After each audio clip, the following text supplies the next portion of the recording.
Next up in Eureka's 3 monster tales of sci-fi terror is 1957's The Monolith Monsters. Now, this is a very different kind of science fiction movie because the bad element, the antagonistic element, the thing that's coming to destroy them all is an inanimate object. It's not something with a conscience. It's not something with a plot or who is driven to kill. It's merely a reaction to our planet after a meteor crashes in this southwestern town. These weird black rocks have appeared, and when they get wet, they multiply. They multiply profusely, jumping into giant monoliths that are threatening to get closer and closer to town.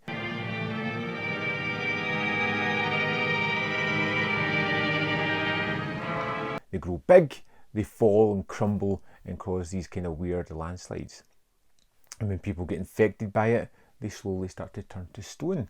So we get our hero, a hero with a strong heroic name, Dave. Everybody knows a Dave. And we follow our character as he kind of struggles to deal with the giant monolith monsters, the people turning to stone and finding a process to turn it back. It's got everything that you could possibly want from a 50s sci-fi movie. Taking it right out of whatever it comes into contact with, be it desert or wood or human beings. It's got scientists looking for a cure.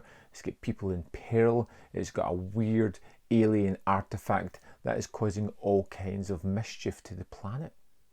And it's shot in such a wonderful way. We jump from the big city to our local town where everything is kind of under pressure. We meet a lot of the people within the town. You start to build up relationships with them, whether it be the newspaper man who, even though he owns a newspaper, he's delivering the news to people around about him. He knows it's not a viable real business for him, but he doesn't do it for that. He does it to get information out to these people. We get a young kid in peril who ends up turning to stone at one point, which she has to be taken to the big city where people can look at her and figure out what's going on. The way that they're trying everything to solve a solution, and although I won't spoil it for you, turns out to be a simple fact that they just overlooked, which is great. And the fact that it's these impending, unstoppable, huge creations that are caused by water that they simply cannot avoid. That doesn't have a mind, or it doesn't have an idea or anything to take over. It's just reacting to the chemicals within the earth. And some of the way they depict these are really great. The growing monoliths are wonderful, a terrific effect. The fact that you kind of see these scenes of people in the foreground, the background of these monoliths growing bigger is wonderfully well done. It's incredibly effective. There is a kind of tension that's built throughout this movie that really leads to a fear for this small town. We've only got a few hours left, Dan. Those charges have got to be set exactly right to move all that concrete. And we only get one chance. You know, because of we know this area, we know the people that are populating this town. You've seen people die or people being struck down by these this disease that comes with the monoliths. You feel terrified for them because there is an investment in the people within the town, and that's what this movie does wonderfully well.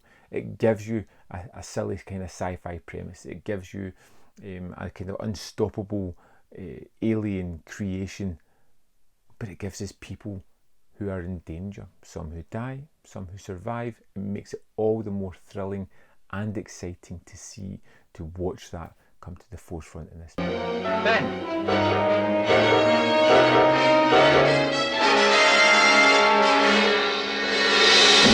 Monolith Monsters was really fun. Such a weird and unusual idea, which I think I appreciated more than kind of other movies of this ilk, where it's not a man-made creation.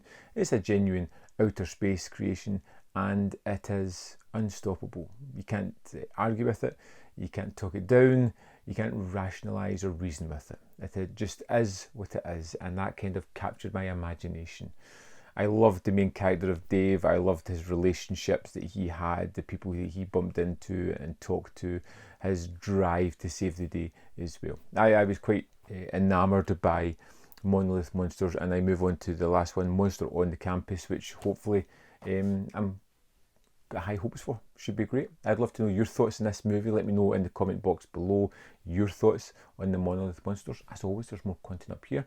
Click that like button if you like 50s science fiction movies. We all should be clicking that like button. And if you want to join me on Patreon, our membership program, there is a link in the description. It really helps the channel. Thanks for watching. I'll see you next time on Man v Film.